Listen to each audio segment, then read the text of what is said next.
We're closer than ever to the 10th anniversary of GTA 5's release. 10 years of pulling off heists, causing absolute mayhem on the streets of Los Santos, and creating memories that have become legendary in the gaming community. It's crazy to think how much time has flown by, and how GTA 5 has remained a staple in our gaming lives. Now, you'd think Rockstar Games would be gearing up for a massive celebration, right? I mean, this is a monumental milestone for one of the most successful games ever. But let's pump the brakes for a second. Rockstar has a track record that's a bit, let's say, inconsistent when it comes to celebrating anniversaries. Remember GTA 4's 10th and 15th anniversaries? How about Vice City's 20th anniversary? Yeah, those milestones came and went without much fanfare from Rockstar, so it's a bit of a coin toss. This time, the case of GTA 5 might be different. This game is a behemoth, especially when it comes to GTA Online. We're talking about a game mode that has generated billions, yes, with a B in revenue. So it's not just a fan favorite, it's a cash cow for Rockstar. That's why I think they might actually pull out all the stops this time around. But let's not forget about the various routes Rockstar could take for this celebration. They could easily drop a new event in GTA Online, maybe something that coincides with the upcoming Halloween DLC. That would be cool, but it's not what we're all holding our breath for. Personally, I've been on the edge of my seat, waiting for that one announcement that would send the community into a frenzy.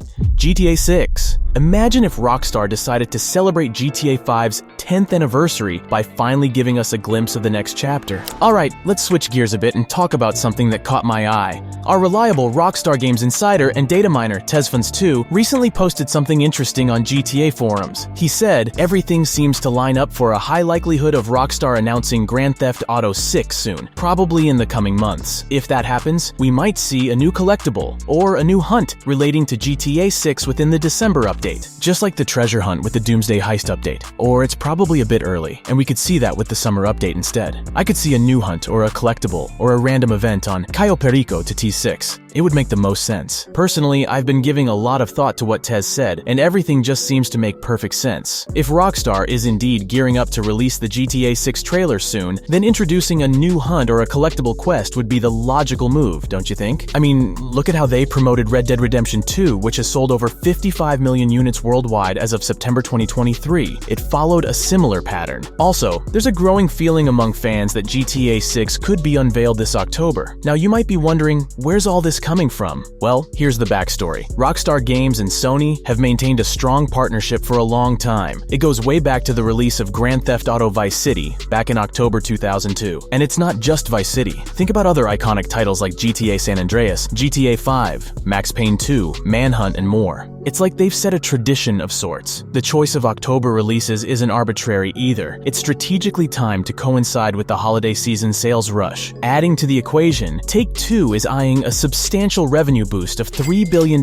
in fiscal year 2025. Now you might wonder how this ties into GTA 6. Well, those pre-order numbers are bound to skyrocket. Many people won't even think twice before securing their copy. But wait. There's more, because I think Rockstar won't risk ruining their relationship with Sony by overshadowing the excitement for the launch of Spider-Man 2 with the GTA 6 announcement. They've got a reputation to uphold, and they won't compromise it. Ultimately, Rockstar has always been known for delivering top-notch games. Given all of this, it's a pretty safe bet that we can expect the much-anticipated teaser and announcement trailer to drop in the coming 2 months. But I'm curious to know what you guys think. Let me know in the comments section below. Now, something I've never mentioned in my videos before is the inclusion of some of Vice City's most iconic locations in the upcoming GTA 6. I'm talking about places like the Malibu Club, which, if you're an OG fan, you'll remember, was owned by none other than Tommy Vercetti himself. Then we've got Ocean View, Ocean Beach, South Beach, Washington Beach, and let's not forget about Little Haiti.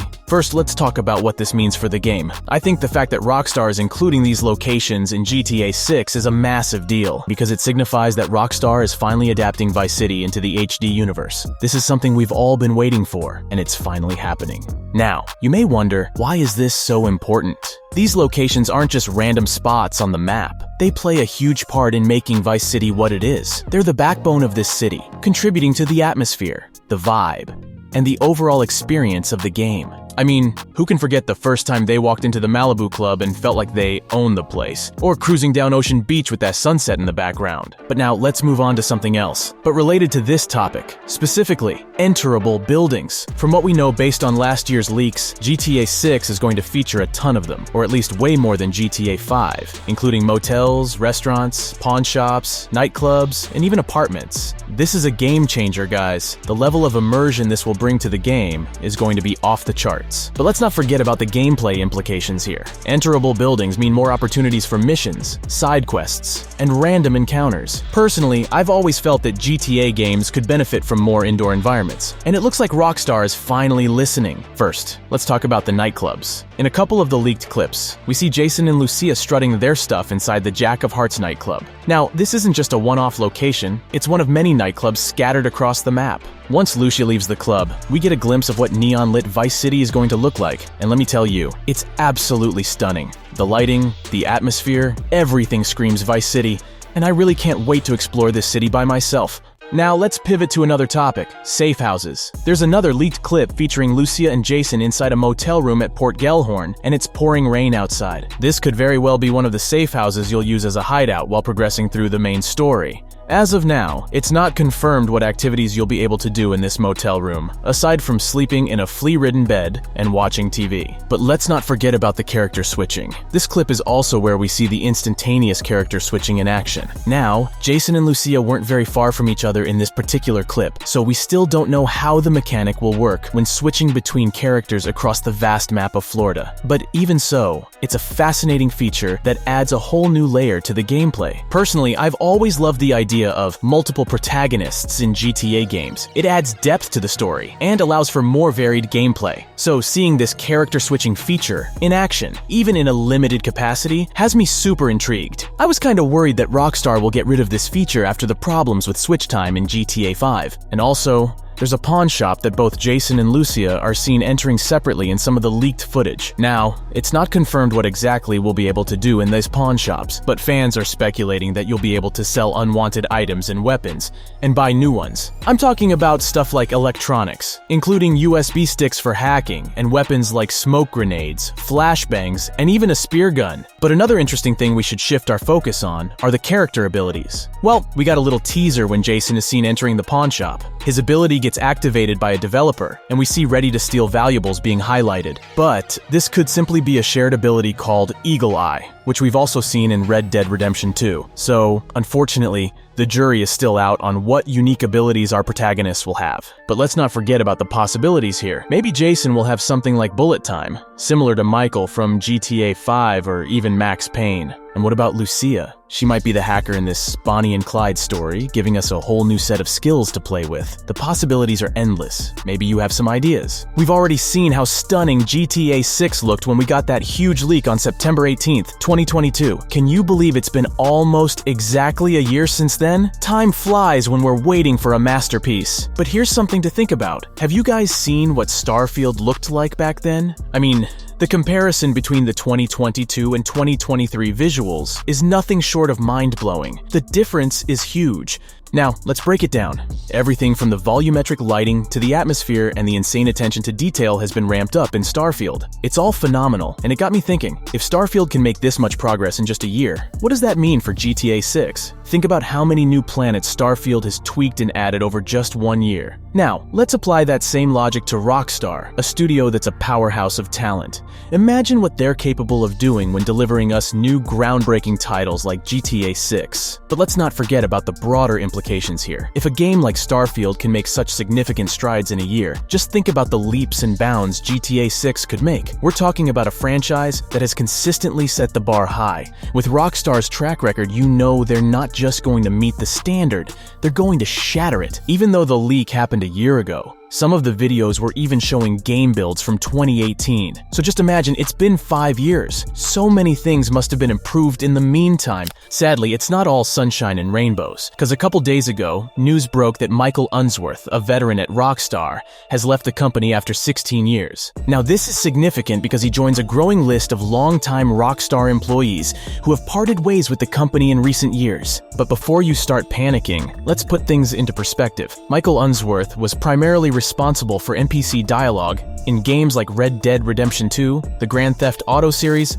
LA Noire, and Max Payne 3. While his work has been appreciated for over a decade, his departure doesn't necessarily spell doom for GTA 6's creativity. Now, why do I say that? The main story and all its side missions for GTA 6 are most likely already completed at this point. That could be one reason why we're seeing several writers leave recently. They've done their part, and now it's up to the rest of the team to bring the game to life. I'm curious what they're working on now. Following the sad news, Volition, the developer behind titles like the Saints Row series, Red Faction, Summoner 1 and 2, and The Punisher, has permanently shut down. That's right, after 30 years, 3 decades of contributing to the gaming industry, they're closing their doors. You might be wondering, why is this happening? Now let's put this into context. In 2020 alone, the video game industry generated a whopping $150 million in revenue. That's more than the cinema and music industry combined. This sudden boost in the industry led to a flood of subpar titles, as developers rushed to cash in on the trend. Unfortunately, Volition fell into this trap, with their latest Saints Row installment being a massive disappointment for many of us.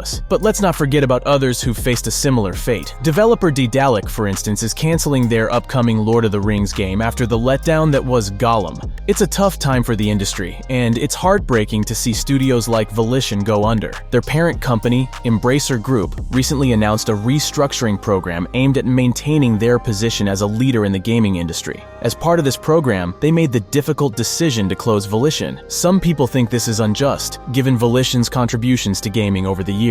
Now imagine if Take-Two were to do something similar to Rockstar if they released a disappointing game. But let's be real, that's probably never going to happen, because Rockstar has a knack for delivering instant classics that remain replayable for decades. Just look at their portfolio: GTA, Red Dead Redemption, Max Payne, Midnight Club, LA Noire, Bully, and let's not forget the Manhunt series. And I have no doubt that the upcoming GTA 6 is going to blow all of these out of the water. So, what do you guys think? Let me know in the comments down below. And before we wrap up, I want to thank all my patrons for supporting my work and contributing to my channel progress. I really appreciate it. I hope you enjoyed today's video. Thanks for watching till the end. Have a great day, everyone, and see you in the next one.